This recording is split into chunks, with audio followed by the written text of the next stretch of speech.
आगे हम लोग टॉपिक पढ़ते हैं। हाँ तो सुनिए, कल क्वेश्चन दिए थे, आप कर लिए हैं? हैं? हाँ तो आपको सीरीज में और पैरेलल में इक्विवेलेंट रेजिस्टेंस निकालने को कहा गया था, आप निकाल चुके हैं? हैं? सीरीज में कितना आया है? सीरीज में 14 ओम, और इसमें 60/77 0.77 0.77। चलिए आइए जरा हम क्वेश्चन करते हैं। क्वेश्चन ये है, जरा गौर कीजिएगा।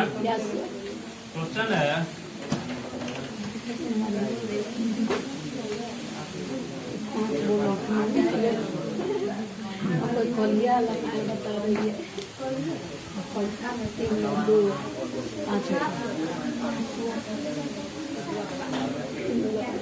ध्यान दीजिए,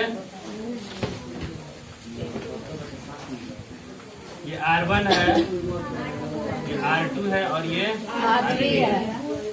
इसको एक बैटरी से जोड़ा गया है। किससे? बैटरी से जोड़ा गया है ना। इसमें बैटरी जो है आपका लगभग 10 वोल्ट का है। कितने वोल्ट का है? 10 वोल्ट का है। और आपका आई इसमें करंट फ्लो हो रहा है, ठीक है। और R1 का वैल्यू आपको दे दिया है 1 ओम, R2 का भी वैल्यू आपका 1 ओम है, और R3 का वैल्यू आपका 1 ओम है। आया समझ में? R1 भी 1 ओम, R2 भी 1 ओम और R3 भी 1 ओम के बराबर है। तो आपको पता करना है कि I कितना होगा। I कितना होगा? What is the value of I? I का मान आपको निकालना है। ये दो टर्मिनल हो गया, A और B, जहाँ बैटरी को जो है कनेक्ट किया गया, R1, R2 और R3। आया समझ में? हाँ, तो यहाँ से आपको I का वैल्यू निकालना है। कितने लोग सक्सेस हो जाएंगे? I का वैल्यू निकालिए। आपके पास ओनली 1 मिनट है। 1 मिनट के अंदर आंसर पहले आप बताइए। आंसर जितना जल्दी हो सके बताइए। ऑप्शन दो। हाँ दीजिए।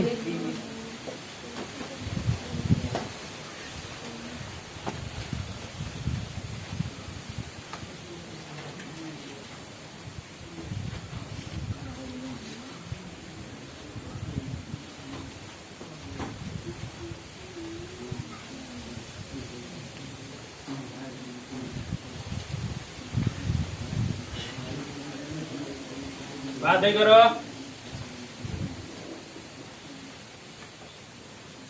ऑप्शन है आपका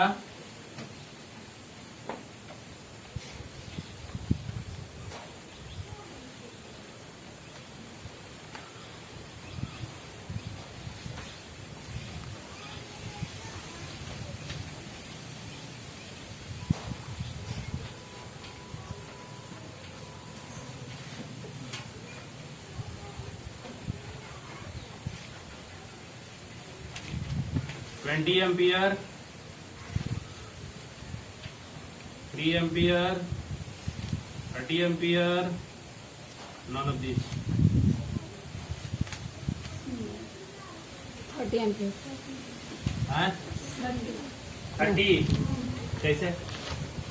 कितने लोग आंसर किए हैं पहले बताइए। 30, 1 2 और किसी का 30 आया है? और किसी का 30 आया है? नहीं।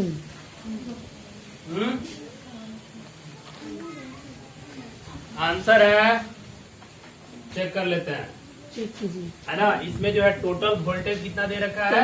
10। बोलो 10 वोल्ट है ना। हाँ? अब देखो आई जो है तुमको निकालना है, R इक्विवेलेंट हमको निकालना पड़ेगा ना।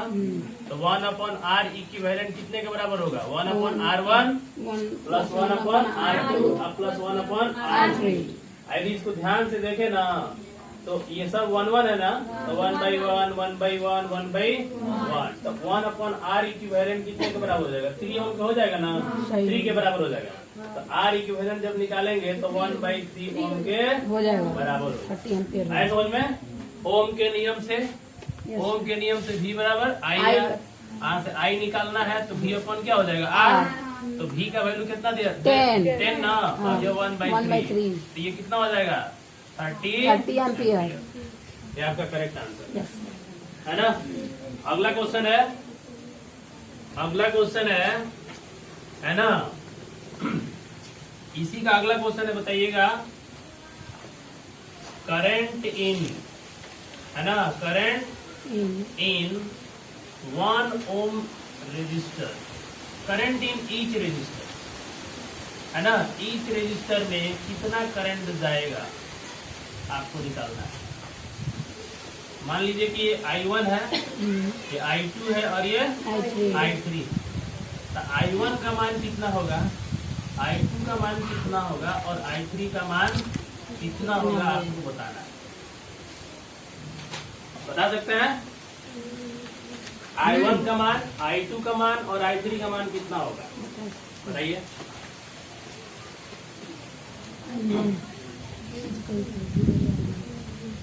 I1, I2 और I3 का मान बताइए। कल जब हम फार्मूला डिस्कस कर रहे थे तो वहां से बताए थे ना। हाँ, तो उसके हिसाब से आपको बता देना।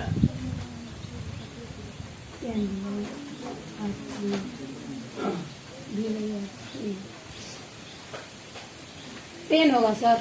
हाँ? 10 सब में हाँ 10 होगा। Yes sir. और ये बात सही है। चलिए, कल हम बताए थे तो आपको कहे थे कि जब पैरेलल में जब रजिस्टर कनेक्ट होते हैं, है ना, तो उसमें जो है पोटेंशियल डिफरेंस सेम होता है। तो उसके हिसाब से यदि देखा जाए तो ये बनेगा V/R1 और ये बनेगा V/R2 और ये बनेगा V/R3। तो V कितना है जी, R1 1 है, तो 10 एम्पियर हो गया। सिमिलरली 10/1 10 एम्पियर हो गया। सिमिलरली 10/1 10 एम्पियर हो गया। और ये चीज आपको पता होना चाहिए। मैंने बताया था कि करंट जो है इसमें डिवाइड होता है, लेकिन सारे करंट का सम जो है टोटल करंट के सम के बराबर होना चाहिए। तो 10 10 10। अब आप मिलाइए अपने आंसर से, क्या ये 30 एम्पियर सही है? Yes sir. सही है। ऐसा समझ में। तो इस तरह का प्रश्न जो है आता है कि दे देगा, जोड़ देगा, इसमें आपको रेजिस्टेंस कहेगा, इसी रेजिस्टेंस में जो है आप जो है क्या बताइए, करंट बताइए। आया समझ में। नेक्स्ट क्वेश्चन गौर कीजिएगा।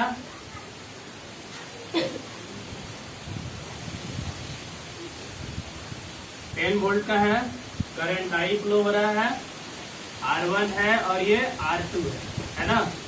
ये आपको 2 ओम दे रखा है और ये भी आपको जो है 2 ओम दे रखा है। आया समझ में। आपको इसमें I बताना है। I बताइए।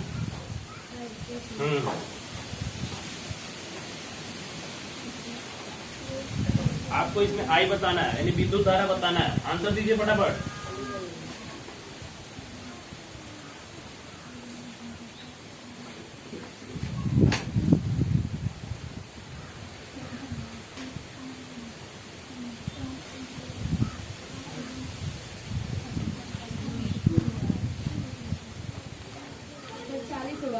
आए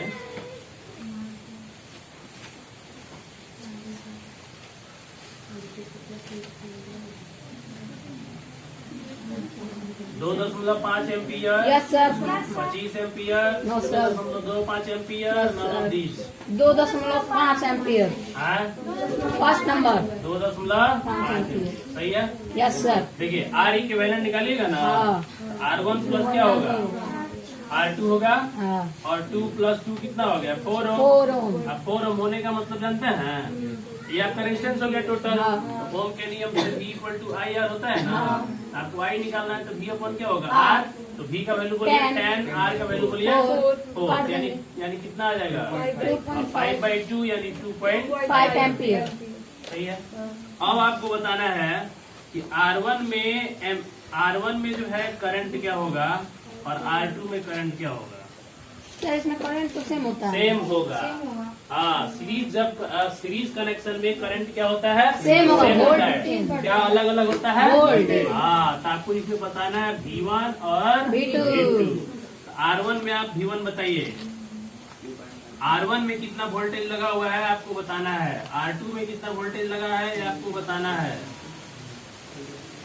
चलिए आप यहाँ से वोल्टेज बताइए। R1 में कितना वोल्टेज है, R1 रेजिस्टर्स में कितना वोल्टेज जो है लगा है। सेम चीज, इसी का जो उसमें हम कर रहे थे वही चीज आपको बताना है। इसमें आपका करंट सेम रहेगा, वोल्टेज अलग अलग रहेगा, है समझ में? करंट सेम कीजिए, वोल्टेज अलग अलग कीजिए, देखिए आंसर आ जाए।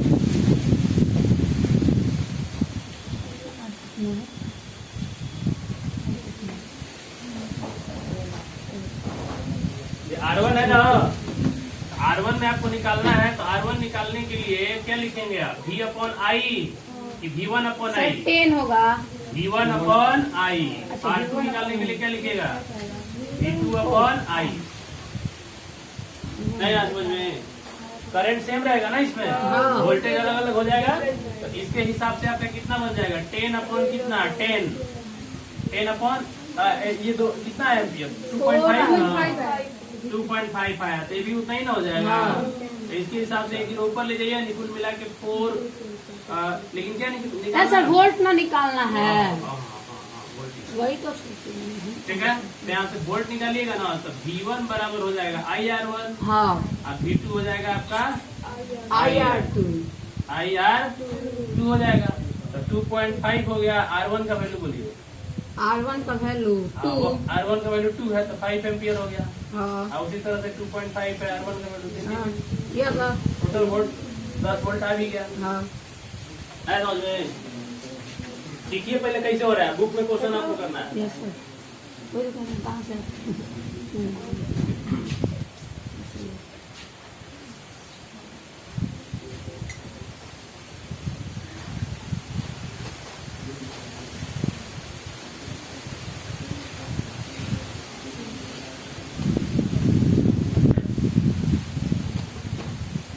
इसका क्वेश्चन पूछ गया, घबराने की जरूरत नहीं है, ये लर्निंग है ना। Yes, आपको sir. सीखना है कि कैसे हो रहा है, सबको आंसर देना है।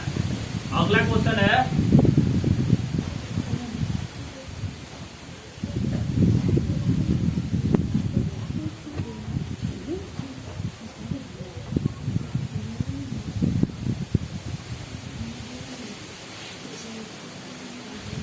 ये R1 है, ये R2 है, और ये R3 है। आपको 5 वोल्ट दिया गया है। R1 1 ओम है, R2 2 ओम है, और R3 जो है आपका 3 ओम है। आपको I बताना है।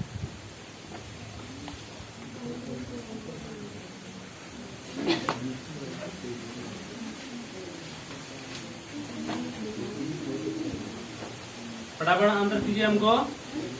दे रहे हैं।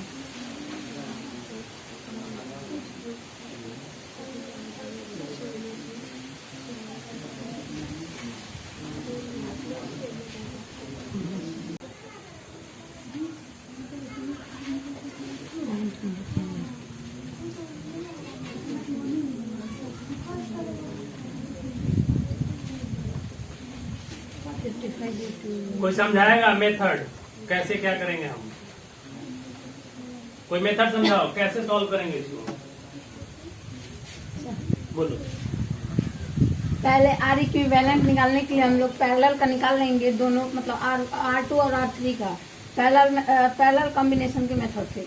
उसके बाद से जो आएगा उसका और वो R1 का दोनों को ऐड करेंगे तो फिर वो दोनों सीरीज हो जाएंगे। हाँ, इसका R इक्विवेलेंट इसका सीरीज बनेगा। हाँ, सीरीज बनाने के बाद से उसके बाद निकल जाएगा। ठीक है बेटो, बहुत बढ़िया। तो यहाँ हम क्या देख रहे हैं कि R2 जो है पैरेलल है किसके? R3 के नाम। R3 के पैरेलल है, तो 1 upon R equivalent 1 upon R2 plus 1 upon R3 हो जाएगा। यदि इसको आप गौर से देखें तो इसको ऐसे लिख सकते हैं, क्या एलसीएम 6 होता है, और ये 3 हो गया, और ये 2 हो गया, कितना हो गया? 5/6। R इक्विवेलेंट आपका कितना बना? 6/5 यानी 1.2। अब जरा गौर से देखिए, अब इस सर्किट को आप रिड्यूस करेंगे। देखो, सर्किट को रिड्यूस किया जा सकता है। जैसे मान लो कि अब इस सर्किट कैसा बन जाएगा? सीरीज है ना, ये देखो R1 आ गया 1 ओम का।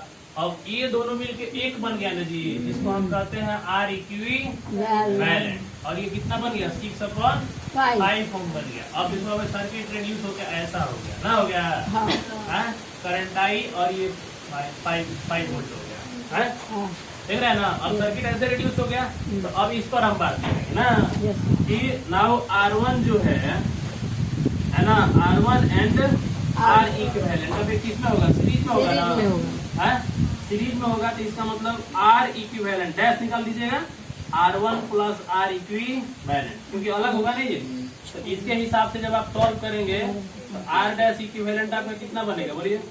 11/5 यानी ये बन जाएगा आपको 1 प्लस 5/6 5/6 6/5 है 6/5 है तो 5 1 5 यानी 11 5 यानी इतना ओम आपका आएगा ना बन जाएगा। आएगा। अब आपको करंट निकालना है आई, तो इसका मतलब ये अपॉन कितना हो जाएगा? आर इक्विवेलेंट डैश वाला हो जाएगा ना। हाँ तो भी कितना है 5 और ये कितना बन रहा है आपका 11/5 बन रहा है। तो 5 कहाँ जाएगा? ऊपर और नीचे क्या रह जाएगा 11 यानी 25 हो गया और 25/11 कितना बन जाएगा? 11 दूना 22 3 0 11 3 33 नहीं होगा 11 दूना 22 से होगा है ना। उसके बाद 8 0 यानी लगभग इतना एम्पियर आपका बनेगा। सही है, समझ आया? इस क्वेश्चन को आप नोट कर सकते हैं। सर्किट रिड्यूस होकर के आपका बन जाएगा कैसा? ऐसा। तो यहाँ लिखने के बाद ये सर्किट आप बनाइए, आपको इसके बाद से यहाँ तक इसके बाद से सर्किट बनाइए, सर्किट के बाद ये निकालिए। अगला क्वेश्चन दे रहा है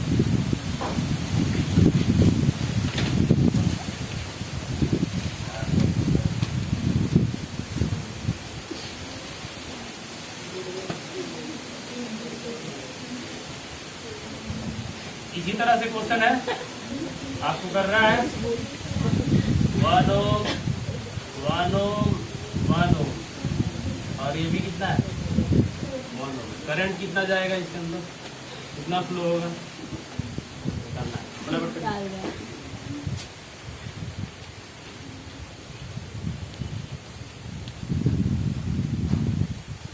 ये हो गया कौन सब 1 1 है और ये भी 1 है।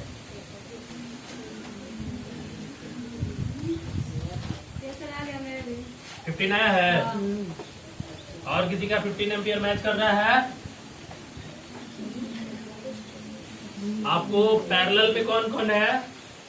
R1 R2 और R3। इन तीनों का आर इक्विवेलेंट बनेगा। आर इक्विवेलेंट R4 का क्या बनेगा? सीरीज या पैरेलल? सीरीज बनेगा। आया समझ में? हाँ तो सीरीज बनेगा। तो सबसे पहले क्वेश्चन से हम क्या देखेंगे? फ्रॉम क्वेश्चन है ना R1 parallel R2 parallel R3। इसका मतलब 1/R इक्विवेलेंट निकलेगा 1/R1 plus 1/R2 plus 1/R3। आया समझ में? तो 1/R इक्विवेलेंट निकालिएगा तो 1/1 1/1 1/1 यानी R इक्विवेलेंट आपका यहाँ से आ जाएगा 1/1 उसके बाद 1/3 ओम आएगा ना। आएगा। अब सर्किट हमारा रिड्यूस हो जाएगा। तो सर्किट कैसे बनेगा? यूं ना यूं और यूं बन जाएगा। सर्किट ऐसे रिड्यूस हो गया। Yes sir. ऐसे रिड्यूस हो गया तो ये कितना बना? आर इक्विवेलेंट और ये बना R4। नाउ अब क्या होगा? R equivalent now R equivalent और R4 किसमें बनेंगे? सीरीज में ना। तो जब सीरीज में बनेंगे तो एक नया आर इक्विवेलेंट डैश बनेगा। तो ये आर इक्विवेलेंट प्लस क्या बनेगा? R4। तो इसके हिसाब से ये क्या बनेगा? 1/3 प्लस 1 यानी 4/3 ओम हो जाएगा। अकॉर्डिंग टू ओम लॉ है ना। एंड वी नो हम क्या जानते हैं? V अपॉन बराबर IR। आपको निकालना है क्या? I यानी V अपॉन R कितना है? 20 है। R कितना है? 4/3 है। तो ये 3 ऊपर चला जाएगा ना। 20 into 3/4 यानी 4 5 का और 5 3 यानी 15 एम्पियर। इस तरह का सर्किट बहुत वोल्टेज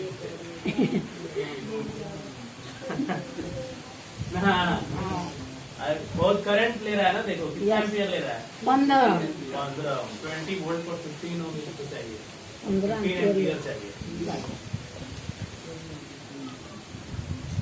समझ आया? Yes sir.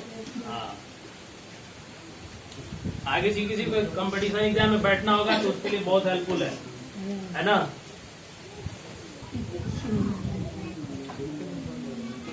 चले नतीजा वो का क्वेश्चन बनेगा ना अब? अच्छा, कोई बताएगा कि R1 में जो है कितना करंट फ्लो होगा? R1 में हाँ, क्योंकि बता रहे हैं R1 में करंट बताइए।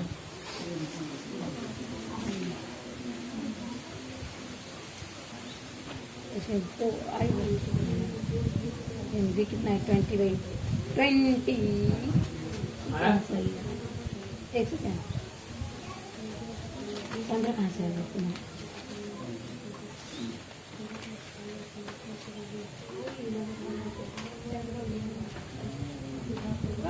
सर R1 बताएंगे कि I1 बताएंगे? I1 R1 में आपको I1 बताना है।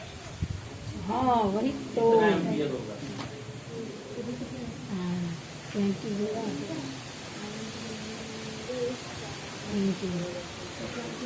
20 होगा सर। हाँ? 20 तीनों का 20 होगा तो 60 आ तीनों का जाएगा। कितना होगा? 20 ampere.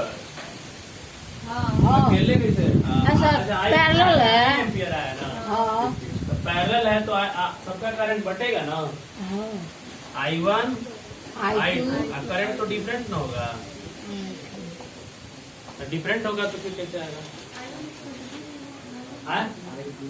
I1 equal to R1 होता है ना? हाँ। हाँ तो भी 20 दिया है हाँ, तो कितना आएगा? R1 1 दिया है तो 20 आएगा। कितना? 20 20 एम्पीयर आएगा और टोटल एम्पीयर तो 15 है तो वो सीरीज में आया है तो इसको निकाल कर इसमें उसके आया बाद है ये टोटल, ये सीरीज में आया है। टोटल एम्पीयर आया है इसमें इतना 60 आएगा। टोटल इस सर्किट में पूरा एम्पीयर कितना है? 15 एम्पीयर फ्लो हो रहा है। 15 एम्पीयर का फ्लो हो रहा है ना? हाँ हाँ। तो यहाँ करंट बटेगा I1 I2 और I3, फिर उसके बाद बढ़ करके 1 हो जाएगा। हाँ 1 हो जाएगा तो फिर उसको कितना मिलेगा? हाँ है? उसके बोलिए, मिलेगा ना? यानी पूरा, यानी इसमें जितना करंट होगा वो सारा करंट कहाँ होगा? इसमें भी होगा। तो R4 का करंट जो है इतना ही मिलेगा, लेकिन इसका वोल्टेज आपका 1/3 अलग होगा। अलग होगा ना वोल्टेज इसका? हाँ है? इसका आपका वोल्टेज क्या होगा? अलग होगा। हाँ, इन सब का भी वोल्टेज क्या होगा? अलग होगा। आया समझ में? इन सब का वोल्टेज क्या होगा? अलग। तो जब तक आप वोल्टेज नहीं निकालिएगा ना तब तक नहीं निकलेगा। तो इसका आप वोल्टेज बता सकते हैं? इसका करंट तो 15 ही एम्पीयर होगा। तो V1 बताइएगा तो I अपॉन क्या बनेगा? V1 आपको बताना है ना, तो I R1 हो जाएगा। हाँ है? तो I का वैल्यू 15 है, R1 का वैल्यू 1 है। तो कितना वोल्ट हो गया? 15 वोल्ट हो गया ना? इसका मतलब ये को वोल्ट खाएगा, पूरा 20 वोल्ट है तो 5 वोल्ट खाएगा ये। 5 वोल्ट कैसे आएगा? तो R इक्विवेलेंट है, पूरा यही ना है। हाँ, उसमें कितने से मल्टीप्लाई कीजिएगा? I से ना। हाँ, I से मल्टीप्लाई कीजिएगा तो 1/3 आया था। आप 15 से मल्टीप्लाई कीजिएगा तो 2 वोल्ट आ गया? 5 वोल्ट आ गया। और 5 वोल्ट पर आपका करंट इसमें मेजर होगा। है समझ में? तब आप I1 निकालिएगा ना तो हो जाएगा V अपॉन R1, तो 5 बटा क्या होगा? 1, यानी 5 एम्पीयर का बनेगा। इसी तरह से I2 कितना हो जाएगा? V अपॉन R2, यानी कितना एम्पीयर का बनेगा? 5 एम्पीयर का। I3 होगा तो V अपॉन कितना बनेगा? R3। आप देखिए जोड़ के, टोटल एम्पीयर 15 का ना आ गया? हाँ, क्योंकि तीनों का जो करंट होगा ना वो इससे बराबर होगा। इस तरह का जब क्वेश्चन आए तो सबसे पहले आप वोल्टेज निकाल लीजिए, दोनों पार्ट में वोल्टेज निकाल लीजिए। तो इस वोल्टेज पर इसमें आपका करंट मेजर होगा। आए समझ में? क्लियर हो गया? हाँ।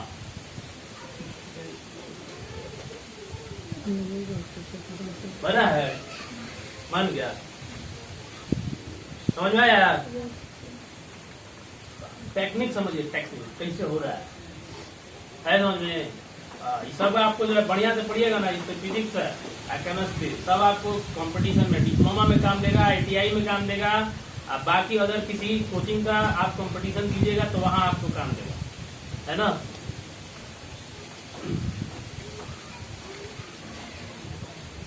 समझ आया? Yes sir. पैरेलल कनेक्शन और सीरीज कनेक्शन। पैरेलल और सीरीज आपको ध्यान देना है कि पैरेलल कैसे बनेगा और सीरीज कैसे बनेगा। आए समझ में? आइए एक बात करते हैं व्हीटस्टोन ब्रिज के बारे में। किसके बारे में बोलिए?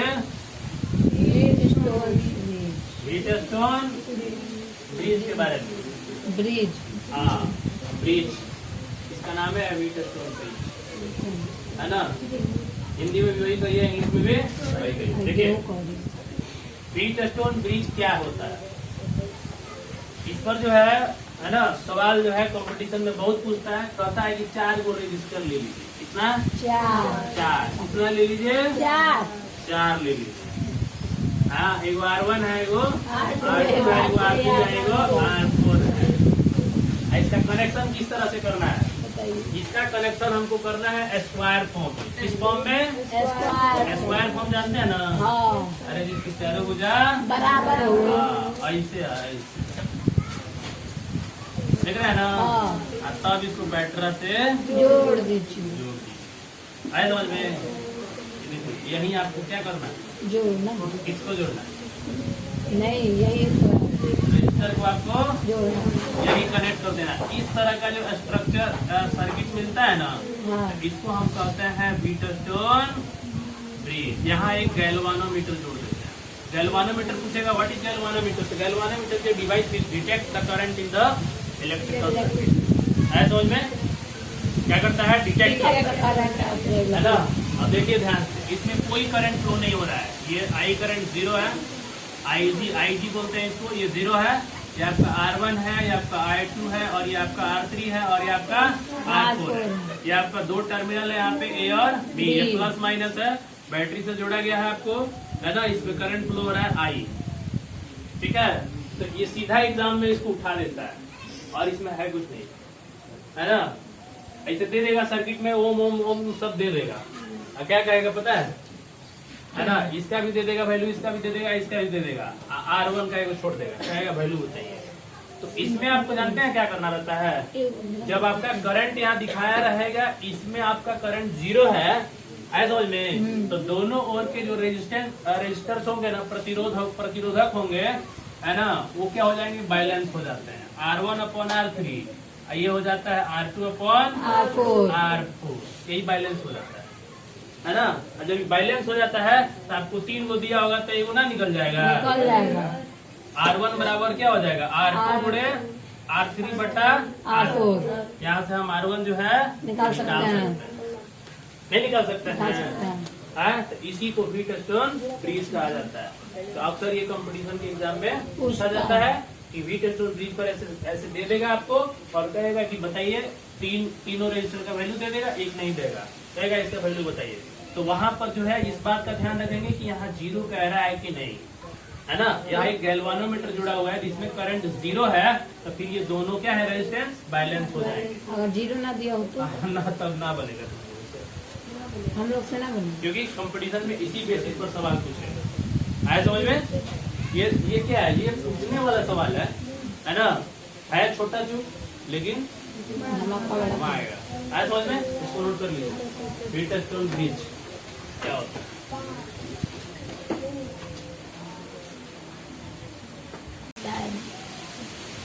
ये जब हो जाएगा तो आप इसी को क्वेश्चन बना लीजिएगा। आया समझ में?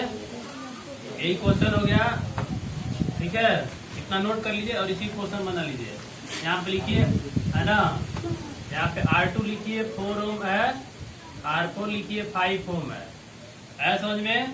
और R3 लिखिए आपका जो है 6 ओम है। आया समझ में? तो R1 का वैल्यू आपको बताना है, it is in homework. No,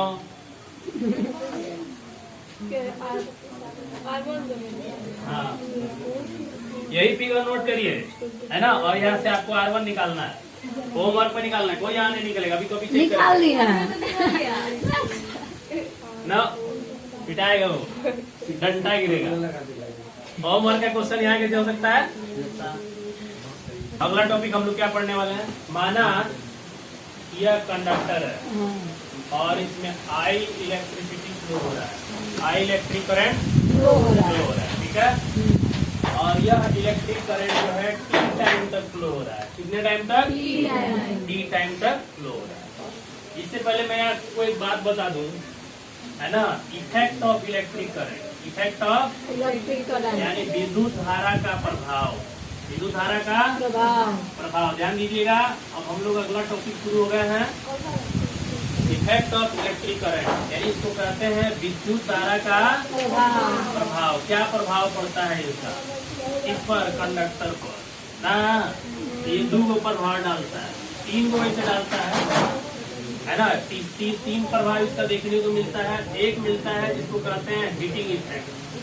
कौन सा इफेक्ट? हीटिंग इफेक्ट, यानी उष्मीय प्रभाव। हिंदी में क्या बोलते हैं इसको? उष्मीय प्रभाव। उष्मा माने गर्मी देने वाला। और दूसरा होता है जिसको कहते हैं चुंबकीय प्रभाव, यानी मैग्नेटिक इफेक्ट। कौन सा इफेक्ट? Magnetic effect. ऐसा समझ में?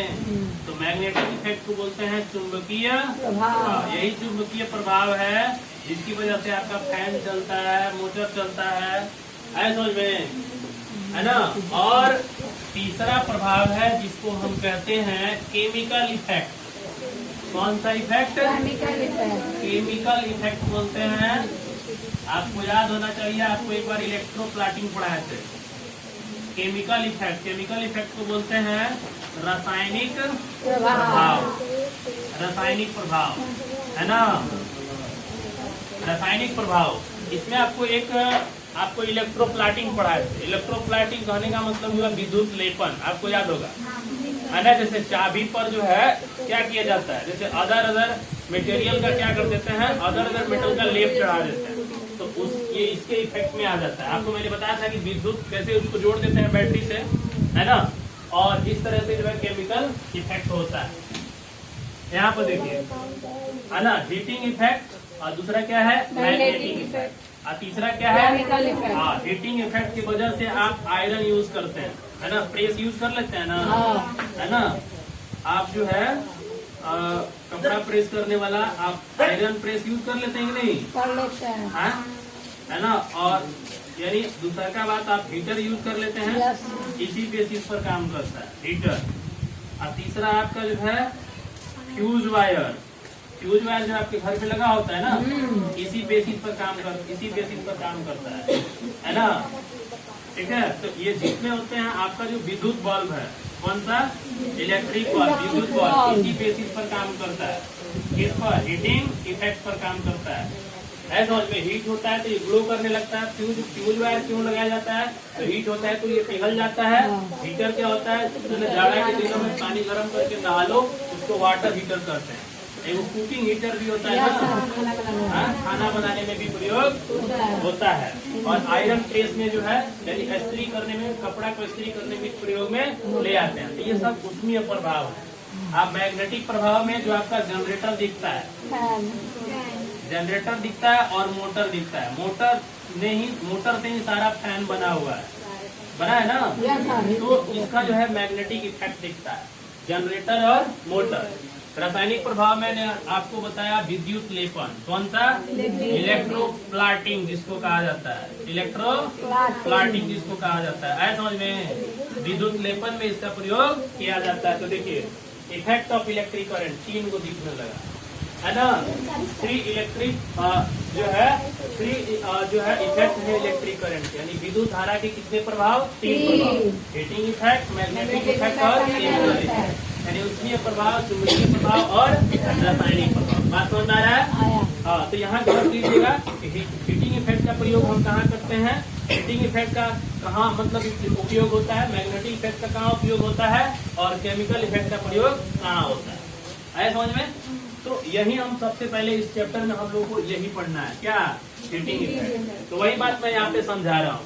यदि किसी कंडक्टर में आई करंट हम फ्लो कर रहे हैं, आई विद्युत धारा फ्लो कर रहे हैं, T समय तक फ्लो कर रहे हैं, है ना। तो आप देखोइएगा कि टीवी आप 2 घंटे चला दीजिए, आयरन प्रेस आप बढ़िया से चला दीजिए, है ना। उसके बाद से मतलब कुछ देर तक आप चलाइए, रेडियो चला दीजिए, चाहे कोई भी आपका जो है एप्लियंसेज है, आप उसको जब कुछ देर तक जब उसको आप छोड़ देंगे ना इलेक्ट्रिक करंट प्रोवाइड करके, तो वो गर्म हो जाएगा।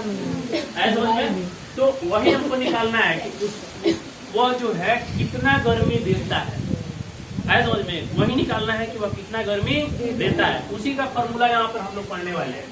ठीक है, यदि किसी